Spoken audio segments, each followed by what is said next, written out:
अगर दोस्तों फिजिक्स में फेल होने का डर अगर दोस्तों फिजिक्स में फेल होने का डर सता रहा है, अभी तक कुछ नहीं तैयार है, बस मन में ये चल रहा है कि कोई इतना बस बता दो कि 50 के आसपास मेरा मार्क्स आ जाए फिजिक्स में, तो मैं हूं बताने के लिए तैयार। आपको दोस्तों लगभग 6 चैप्टर के ऐसे मोस्ट इंपॉर्टेंट क्वेश्चन बता दूंगा कि आपका मार्क्स 40 पार रहेगा। ये स्टाम्प पेपर पे लिख के दे सकता हूं, लेकिन उसे आपको फॉलो करना होगा कंसिस्टेंसी के साथ, जैसे बताऊंगा वैसे। अगर आपकी अभी तक फिजिक्स में तैयारी नहीं है तो आप मेरे ऊपर भरोसा करके मेरी वीडियो को पूरा अंत तक देखो। आपका डर इस वीडियो के बाद ही खत्म हो जाएगा। ये मैं चैलेंज के साथ और प्रूफ के साथ दूंगा, ऐसे ही हवाबाजी नहीं करूंगा, प्रूफ दूंगा भाई, प्रूफ दूंगा। बस आप वीडियो को अंत तक देखो। तो आपके मन में बस ये चल रहा है कि ये भैया कोई ऐसा क्वेश्चन बता दो यार फिजिक्स में जो आ जाए, फंस जाए, मेरा मार्क्स कम से कम अच्छा खासा आ जाए। तो चिंता की कोई बात नहीं है, बस जो कहूं उसे फॉलो कर लेना है, ठीक है। अगर बस 6 चैप्टर जो मैं बताने वाला हूं वो अगर आप तैयार कर लेते हो फिजिक्स में, तो 2026 में आपका 40 पार मार्क्स रहेगा। केवल 6 चैप्टर की अच्छे से तैयारी कर लोगे। अब आपके मन में चल रहा होगा कि अगर सर जी 6 से 7 चैप्टर अगर मैं तैयार करने अभी बैठ जाऊंगा तब तो मेरा पूरा समय निकल जाएगा फिजिक्स में ही, तो अदर सब्जेक्ट क्या करूंगा? मेरे को 6 चैप्टर तैयार मत कराइए सर जी, केवल सेलेक्टेड क्वेश्चन दे दीजिए, मैं तैयार कर लूंगा।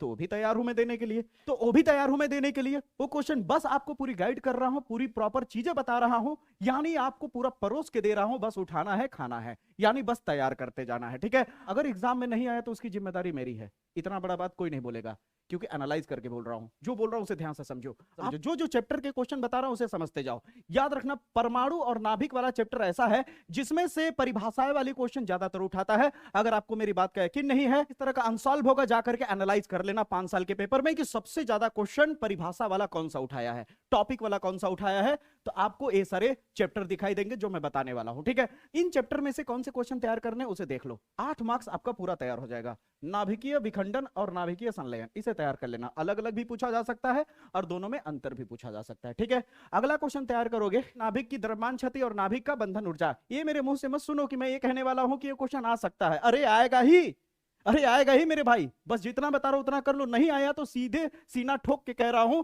कि आके कमेंट बॉक्स में गाली दे देना मेरे भाई, इतना कॉन्फिडेंट है। भरोसा करो, पिछला रिकॉर्ड जाके चेक करो, तब आपको समझ आएगा कि मेरी बातों में वाकई में दम है मेरे भाई, ठीक है। मुझे सही से सपोर्ट नहीं मिल रहा है, बस वीडियो को आप फैला दो, वीडियो को शेयर कर दो आप ना, तो हर एक स्टूडेंट को बेहतर परफॉर्म करा सकता हूं। बस क्या है, सपोर्ट की जरूरत है, मुझे सपोर्ट चाहिए। हम जैसे छोटे क्रिएटर को भी आप सपोर्ट करो, आगे बढ़ाने की कोशिश करो, अगर लगे कि हमारे अंदर वो क्षमता है तो, ठीक है।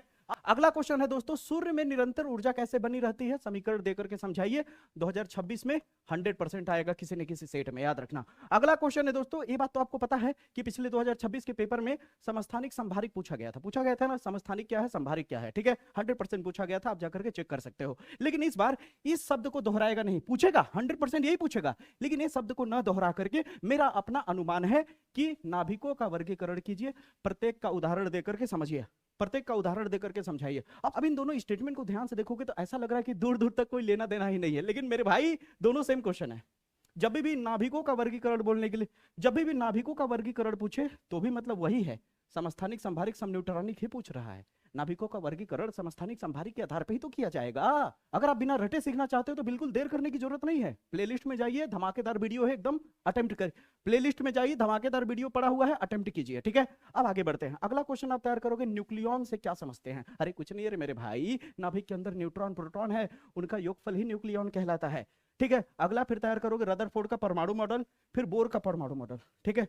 रदरफोर्ड का परमाणु मॉडल और बोर का परमाणु मॉडल। बोर का परमाणु मॉडल याद रखना, हाइड्रोजन वाला एग्जांपल देके तैयार करना, ठीक ना, हाइड्रोजन वाला एग्जांपल दे करके उसमें Lyman series, Balmer series, Paschen series, Pfund series, Brackett series वाला जो है उसको अगर चाहते हो बिना रटे सीखना तो बहुत ही ईजी तरीके से, तो आप जाके प्लेलिस्ट में प्लीज जाकर के एक बार देखो। अगर मजा ना आए तो जो कहना हो, जो कहोगे वो मैं हार जाऊंगा, लेकिन भरोसा तो करो मेरे ऊपर, इतना कॉन्फिडेंट के साथ बोल रहा हूं तो कुछ तो खास है, तभी तो बोल रहा हूं ना, समझ रहे हो, तो बात मानो आप, ठीक है।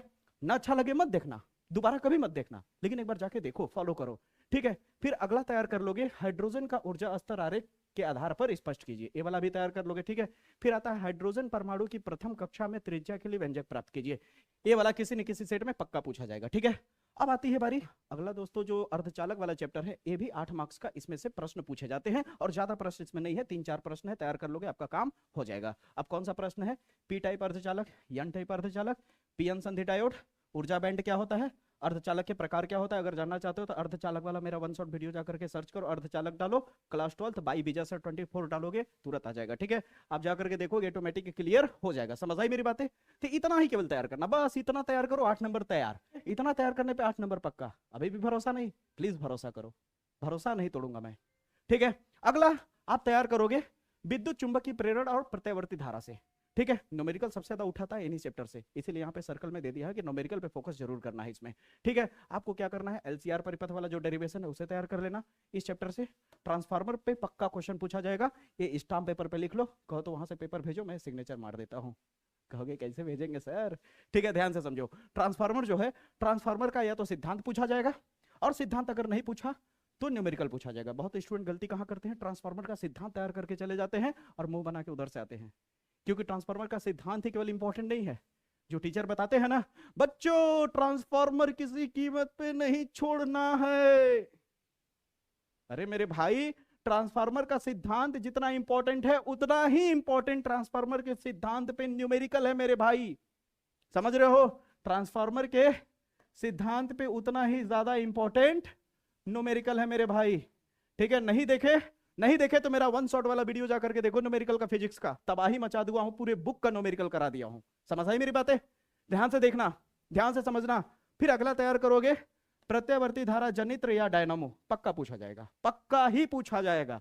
अब 7 सेट है, किसमें पूछा जाएगा ये नहीं जानता मैं, लेकिन 7 में से किसी न किसी सेट में पूछा जाएगा, वो सेट आपका भी हो सकता है।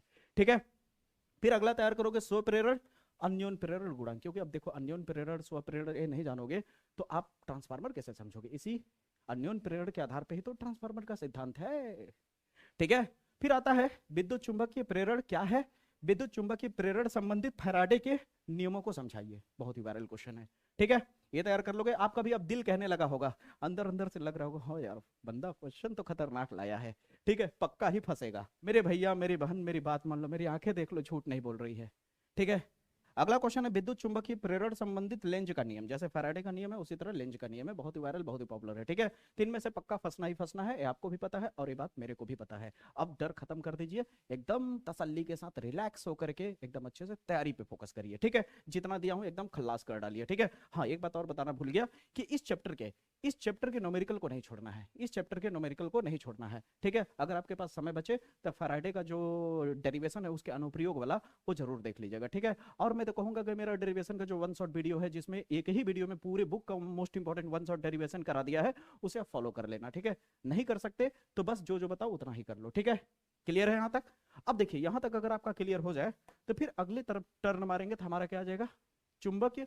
फिर अगला आ जाएगा विद्युत चुंबकीय तरंगे। विद्युत चुंबकीय तरंग वाले से 4 नंबर का प्रश्न पूछा जाएगा इस चैप्टर से। ठीक है, इसमें से 2 प्रश्न ही है केवल इंपॉर्टेंट। अब जब 2 ही प्रश्न है तो आना तो हैया है, आना तो हैया है। ठीक है, या तो यहां से टिक आउट क्वेश्चन घुमा घुमा करके पूछ देगा। ठीक है, टिक आउट पे भी फोकस कर लेना। किस पे? इस चैप्टर के एमसीक्यू पे भी फोकस करना है। ठीक है, तो इसमें से क्या तैयार करना है, मैक्सवेल का वैद्युत चुंबकीय तरंग सिद्धांत तैयार कर लेना। मैक्सवेल का वैद्युत चुंबकीय तरंग सिद्धांत याद कर लेना। हाँ एक बात बोलना भूल गया मैं कि मैक्सवेल का वैद्युत चुंबकीय तरंग सिद्धांत अगर नहीं पूछा, मैक्सवेल शब्द हटा दिया, केवल पूछा कि चुंबकीय, केवल केवल केवल केवल पूछा कि वैद्युत चुंबकीय तरंग सिद्धांत को बताइए या फिर वैद्युत चुंबकीय तरंगें क्या होती हैं, तो भी हर बार आंसर वही लिखोगे। इसका मतलब बाय 1 गेट 1 फ्री। एक तैयार करो, कुछ भी पूछे बस ये शब्द यूज होना चाहिए, वैद्युत चुंबकीय तरंग, आंसर वही लिख देना। क्लियर है? पक्की बात, बहुत बढ़िया। फिर आता है विस्थापन धारा। विस्थापन धारा बहुत इजी है, एकदम अच्छे से तैयार कर लेना। ठीक है, बहुत ज्यादा खास चीज नहीं है। ठीक है, फिर उसके बाद आता है प्रकाशिकी। प्रकाशिकी से 13 नंबर आएगा, प्रकाशिकी से 13 नंबर आएगा। जितना इसमें न्यूमेरिकल इंपॉर्टेंट नहीं है उतना डेरिवेशन है। प्रकाशिकी का डेरिवेशन, प्रकाशिकी वाले का डेरिवेशन छोड़ना नहीं है, मेरे डेरिवेशन वाले वीडियो में जाकर के आप देख लेना। ठीक है, जैसे लेंस मेकर फार्मूला हो गया, प्रिज्म वाला हो गया आपका, प्रिज्म वाला हो गया आपका, लेंस मेकर हो गया, प्रिज्म वाला हो गया, सूक्ष्मदर्शी, खगोलीय दूरदर्शी, ये सब जितने भी हैं सारे इंपॉर्टेंट है, कहीं से भी छुआ सकता है। समझ आई मेरी बातें? तो एकदम अच्छे से जाकर के उस डेरिवेशन वाले वीडियो में जाकर के देखिए कि मैंने क्या बात कही है, किस बातों के ऊपर ज्यादातर चर्चा कर रहा हूँ। ठीक है, एक बात मैं आपसे कहना चाहूंगा, आप लोगों की भी मेरी बात बहुत सच लगेगी।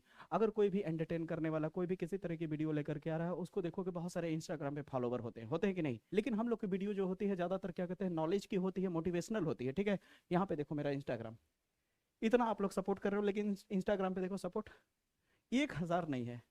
ठीक है, तो क्या मैं उस लायक भी डिजर्व नहीं करता कि इंस्टाग्राम पे मेरे 1000 फॉलोवर हो?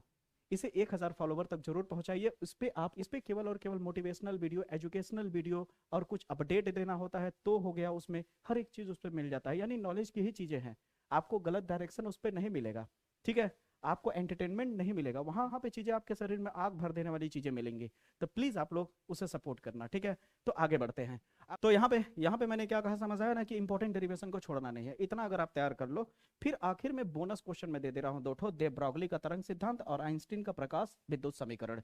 इतना अगर आप अच्छे से तैयार कर लेते हो, तो मैंने क्या लिखा था, 40+ लिखा था ना, इससे ज्यादा बेहतर लाओगे, इससे ज्यादा बेहतर लाओगे। अब बताओ इतना तैयार कर पाओगे या नहीं, पक्का कर लोगे? अब टारगेट भी बता दो कि कैसे करना है, लो ये भी जान लो। टारगेट में ये है कि आप हर एक दिन में कम से कम 4 घंटा फिजिक्स पे दे दो इन क्वेश्चनों पे। बाकी जो एक्स्ट्रा करना है अलग से वो करते रहो। अगर आपकी फिजिक्स पूरी तैयार है, फिर भी आप एक बार एनालाइज कर लेना कि इनमें से जितना मैंने बताया वो तैयार है या नहीं। अगर मेरी बात का यकीन ना हो तो एक बार मैं जरूर कहूंगा, क्योंकि मैंने बोला ना अंत में कि साबुत भी दूंगा, प्रूफ भी दूंगा कि क्यों इंपॉर्टेंट है ये। तो प्रूफ यह है कि आप सैंपल पेपर पीवाईक्यू उठा करके 5 साल का देखना, ठीक है। अनसॉल्व होगा ही आपके पास, अनसॉल्व नहीं हो तो जाके खरीद लो, अनसॉल्व खरीद करके जाकर के चेक करो। जितने भी क्वेश्चन बताया है सबसे ज्यादा क्वेश्चन रिपीट होने वाले होंगे, ये सबसे ज्यादा रिपीट होने वाले। तो अब आपको करना क्या है, जाके दहाड़ना है। You can do it.